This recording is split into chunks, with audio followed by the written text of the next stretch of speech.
नमस्कार मित्रांनो, आपण आहोत कल्याण अहिल्यानगर मार्गावर. मित्रांनो, मड पारगावपासून समोर आल्यानंतर वेळखिंड लागते आणि वेळखिंडीच्या पुढे आल्यानंतर कर्जाळे गाव आणि कर्जाळे गावाच्या समोरच हा जो कल्याण महामार्ग आहे हा पूर्ण खचलेला आहे. काल जी मी व्हिडिओ बनवली होती त्या व्हिडिओच्याद्वारे काल तुम्ही पाहिलं असेल 1 ते 2 फूट फक्त हा काल खड्डा होता किंवा हा रस्ता खचला होता, परंतु आज तुम्ही पाहू शकताय कमीत कमी 8 ते 10 फूट हा रस्ता खचलेला आहे.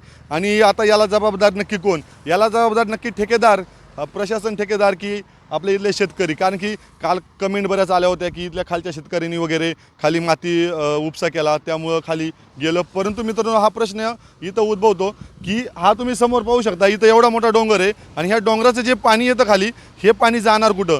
कारण की मित्रांनो, प्रशासनाने कालच इथं जे काही बाजूच्या गटर लाईन असतात त्या गटर लाईन काल काढलेल्या आहेत. आधी जिथून पाणी जायला पाहिजे तिथून पाणी जात नव्हतं, त्यामुळे ते पाणी पूर्ण अडत होतं. इथे शेजारी तुम्ही पाहू शकता गॅबियन वॉल टाकले, लाखो रुपये खर्च केले असतील या गॅबियन वॉलला सुद्धा. जरा थोडंसं आपण खाली जाऊया. हा बघा दादा, इकडे दाखवा. हा बघा, तुम्ही पाहू शकताय लाखो रुपये इथं खर्च केले असणार या गॅबियन वॉलला. आणि मित्रांनो, गॅबियन वॉलचा अर्थ काय असतो? गॅबियन वॉल कशासाठी टाकतात? गॅबियन वॉल यासाठी टाकतात की संरक्षण म्हणून व्हावं, की जो डोंगर उतारावरची जी माती असते, खडक असतं, मुरुम असतो, तो खाली वाहून न जाण्यासाठी गॅबियन वॉलचा उपयोग असतो. तुम्ही पाहू शकता ही गॅबियन वॉल तर इथं फेल गेलेलीच आहेत. परंतु मित्रांनो, याच्यातून एक संदेश पण देतो मी की जुन्नर तालुक्यात गॅबियन वॉल बऱ्याच गावांमध्ये चालू आहेत की गावाचं संरक्षण व्हावं, परंतु या गॅबियन वॉलचा अजिबात उपयोग नाही. इथं हे सिद्ध झालेले का? तर मित्रांनो, हे जे डोंगरावरचं पाणी आहे, डोंगरावरून येणारं पाणी आहे, हे पाणी पूर्ण ह्या गॅबियन वॉलमुळे अडतं आणि हे पूर्ण मातीमध्ये रुजतं आणि मातीचा पूर्ण असा गाळ होतो आणि हा गाळ पूर्ण खालून खालून सरकत राहतो. हा माळशेजगाडचा परिसर आहे. अतिमुसळधार पाऊस असतो इथे, एवढा पाऊस असतो की पाऊस उघडत नाही. आज तुम्ही पाहू शकता कालपासून जरा पावसाने उघड दिले, त्यामुळे हे वाचले असंच म्हणावं लागेल मित्रांनो. कारण की काल 1 ते 1.5 फूट रस्ता थोडा नुसत्या तडे गेलेले. काल मी व्हिडिओ टाकली, कमीत कमी खूप लोकांपर्यंत व्हिडिओ पोचली. काल पण आपण ह्या मार्गाने न येण्याचा सल्ला दिला. पोलीस प्रशासनाला आता विचारलं, पोलीस प्रशासनाने आता जे मोठी जे वाहने आहेत त्यांची वाहतूक आता ते काही वेळात बंद करणार आहेत आणि पर्यायी मार्गाचा वापर करायला सांगणार आहेत. कारण की मित्रांनो, ही जी घटना पाहता तुम्ही, इकडे या सर, ही तुम्ही घटना पाहताय मित्रांनो, ही घटना काय अशी थोडी नाही आहे मित्रांनो. पाहू शकताय बघा ना, आता गाड्या कुठून चालल्यात, आपण उभे कुठे आहेत, ह्या गोष्टीवरून तुम्ही पाहू शकता मित्रांनो.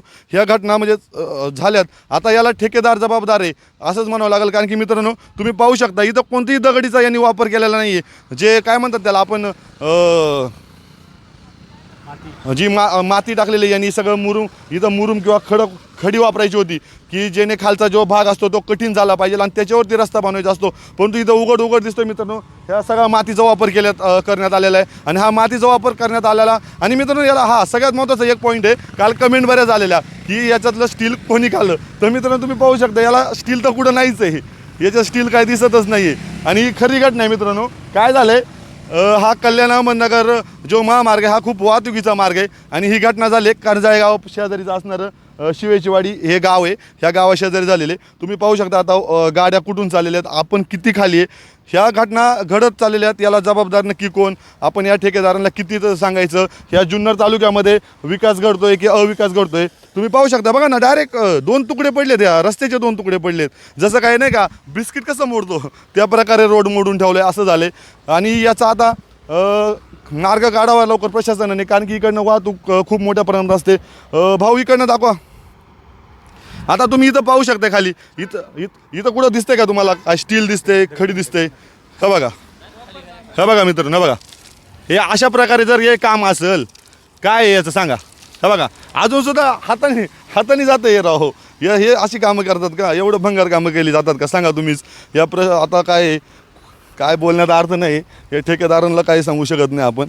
हे बघा चिरा गेलेल्या आहेत आणि हा भाग पूर्ण खाली जाणार. आणि सगळ्यात महत्त्वाचं मित्रांनो, इथे जे राहणारे स्थानिक आहेत यांची घरं आहेत खाली मित्रांनो, हे जर पूर्ण खाली गेलं तर इथं खूप मोठं धोका होऊ शकतो. आणि नशीब म्हणा की ही घटना काल दुपारी 3 ते 4च्या दरम्यान झाले, त्यामुळं दिवसा झाले. इथं मोठा अपघात टळता वाचलेत. कारण की मित्रांनो, जर 2 व्हीलरवाला काय 4 व्हीलर जर आला झाला ना, जागेवर जीव जाऊ शकतो. त्यामुळे प्रशासनाने दखल घ्यावी, लवकरात लवकर याच्यावर अंमलबजावणी करावी आणि ह्याच्यात कोणी दोषी जे असेल त्यांच्यावर कठोरात कठोर कारवाई करावी. एवढंच आता सांगतो. धन्यवाद.